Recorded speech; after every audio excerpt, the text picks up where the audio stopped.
Hello बच्चों, क्या हाल चाल। जेईई मेन 2025 सेकंड अटेम्प्ट की बच्चों आप सब तैयारी कर रहे हो और आपको ये पता होना चाहिए कि इस बार कंपटीशन लेवल कितना इंक्रीज होगा। तो ये बच्चों सेशन आपको डराने के लिए नहीं है, आपको सच्चाई से अवगत करवाने के लिए।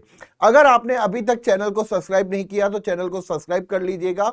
और आप सभी बच्चों ने फर्स्ट अटेम्प्ट का एग्जाम दिया था और सभी बच्चों को रिजल्ट के बारे में भी पता है। अब आपको सेकंड अटेम्प्ट की बारी है और आप एग्जाम देने वाले हैं, लेकिन आपको कुछ बातों का ध्यान रखना चाहिए कि सेकंड अटेम्प्ट में क्या चेंजेस होने वाले हैं, मुझे कितने मार्क्स लेके आने पड़ेंगे जिससे कि मेरी परसेंटाइल एक अच्छी बने और मुझे एनआईटी के लिए मैं सिक्योर हो जाऊं, ठीक है, या फिर मैं एक एडवांस के लिए, ठीक है ना, इतने परसेंटाइल ले आऊं कि मैं एग्जाम दे पाऊं एडवांस का।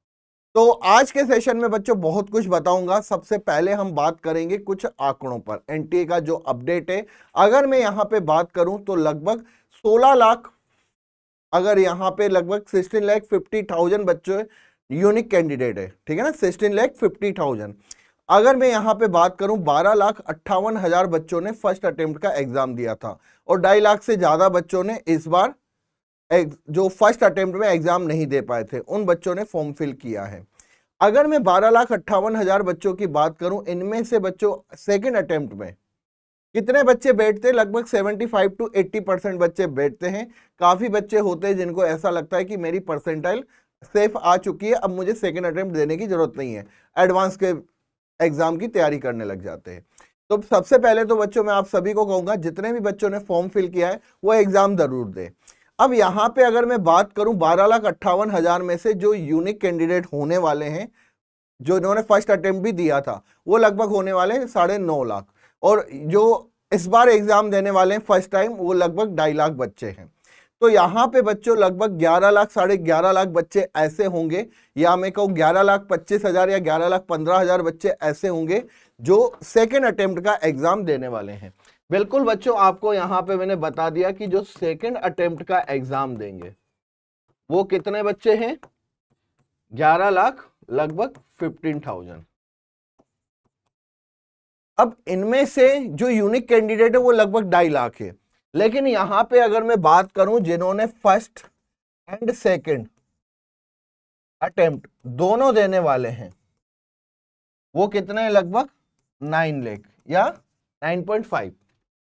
तो यहां पे बच्चों ध्यान दीजिए कि आप भी इनमें शामिल होंगे या कुछ बच्चे ऐसे होंगे जिन्होंने फर्स्ट अटेम्प्ट का एग्जाम नहीं दिया था, ठीक है, अब वो पहली बार एग्जाम देने वाले हैं। तो आपको बच्चों यहां पे बता दूं डेफिनेटली कंपटीशन जो है वो टफ होने वाला है, डरा नहीं रहा हूं, सच्चाई से अवगत करवा रहा हूं। कुछ क्यों टफ होगा, यहां पे मैं आपको कुछ ऐसे पॉइंट्स बताऊंगा जिनके बिहार पे आप कह सकते हो कि हाँ यार कंपटीशन टफ होगा। मान लीजिए कि आपको फर्स्ट अटेम्प्ट में 99 परसेंटाइल, ठीक है ना, 99 परसेंटाइल बनाने के लिए कितने मार्क्स की जरूरत पड़ी, 180 की, ओके, 180 मार्क्स की जरूरत पड़ी।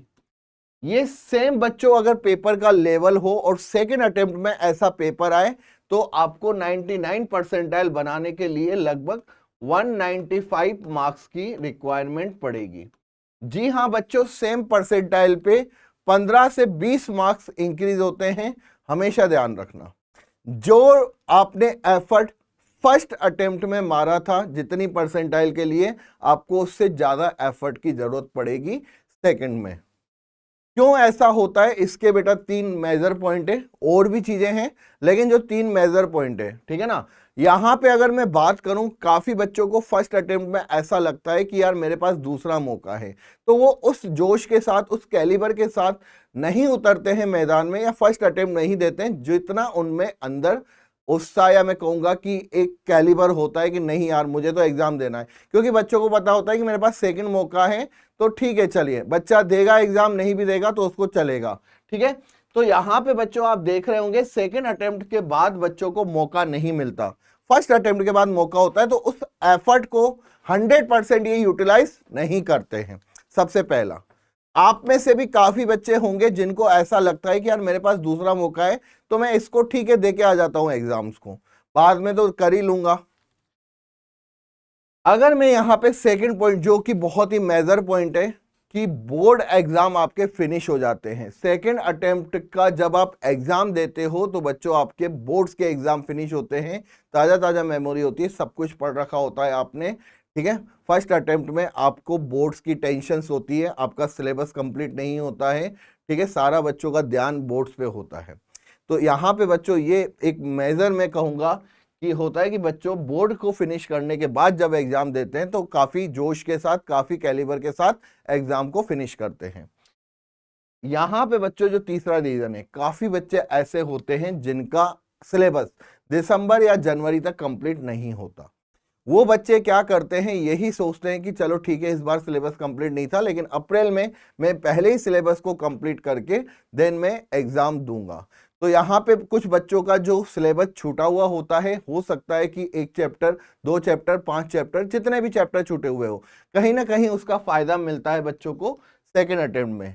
और इसके अलावा अगर मैं कुछ पॉइंट्स की बात करूं तो आप सभी बच्चों को पता है कि दिसंबर की अगर हम बात करें तो बच्चों के प्रैक्टिकल्स का टाइम होता है, बच्चा कहीं ना कहीं डिस्टर्ब होता है स्कूल्स की वजह से, तो वहाँ पे बच्चा वो पूरा फोकस एग्जाम्स में नहीं लगा पाता है। तो ये जो रीजंस होते हैं, इस वजह से हमेशा कहा जाता है कि फर्स्ट अटेम्प्ट में अगर बच्चा अच्छा कर लेता है, एफर्ट मार लेता है, लेकिन अगर यहाँ पे बात करें तो काफ़ी इजीली बच्चों की कम मार्क्स पे अच्छी परसेंटाइल बन जाती है। अगर मैं प्रीवियस ईयर्स की बात करूं तो सेकेंड अटेम्प्ट के बच्चों जो पेपर्स होते हैं वो भी थोड़े टफ होते हैं। तो इन बातों का आपको ध्यान रखना है। कंपटीशन तो बच्चों इंक्रीज होगा, ये आपके माइंडसेट में बिल्कुल होना चाहिए। डरा नहीं रहा हूँ, सिंपल सी बात बता रहा हूँ, जो सच्चाई है बच्चों वो आपको एक्सेप्ट करनी पड़ेगी। और सभी बच्चों को इतना कहूँगा, सिलेबस को कंप्लीट करिए, जोश के साथ बच्चों अपने जेईई मेन के एग्जाम्स को फाइट करिए, डेफिनेटली आप 99 परसेंटाइल सिक्योर करेंगे। एक इंपॉर्टेंट चीज बच्चों आपको मैं बता रहा हूं कि बच्चा मुझसे पूछता है कि सर कैटेगरी में कितने में परसेंटाइल ले आऊं कि मेरा एक सेफ जोन में आ जाऊं एनआईटी के लिए। तो यार यहाँ पे मैं बच्चों आपको बताना चाहूंगा, अगर आप जनरल कैटेगरी से है तो मैंने आपको बार बार बताया है कि 96 परसेंटाइल से ज्यादा ले आओ, ठीक है, तो आप एनआईटी के लिए क्या हो, सेफ हो, ठीक है ना।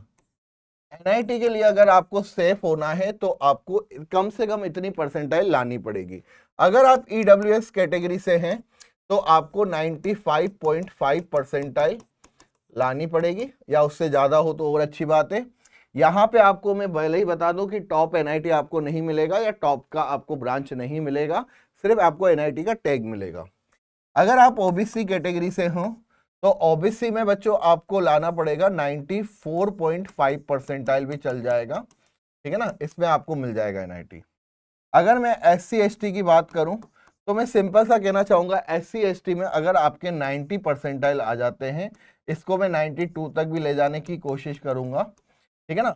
एक सेफ के लिए 90 पर भी मिल जाएगा, लेकिन सेफ की अगर मैं बात करूं तो 92 परसेंटाइल पर 100% आपको मिल जाएगा।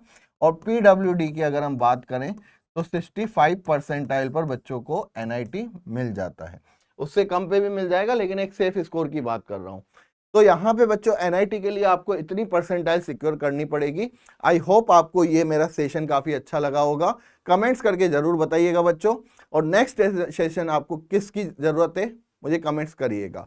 और साथ ही साथ अप्रैल अटेम्प्ट के लिए बच्चों इस चैनल पे हमने सीरीज स्टार्ट की है जेईई सिलेक्शन एक्सप्रेस, जो कि 7 फरवरी से स्टार्ट हो गई है, और सारे लेक्चर्स बच्चों आपको इसी चैनल पे मिलेंगे, और साथ ही साथ रैंक प्लस ऐप पर भी मिलेंगे, क्योंकि जो इस क्लास की जो नोट्स है साथ ही साथ प्रैक्टिस शीट है वो बच्चों हम हमारे रैंक प्लस ऐप पर देते हैं। तो जाके बच्चों लिंक दे रखा है डिस्क्रिप्शन में, डाउनलोड करिए। Thank you.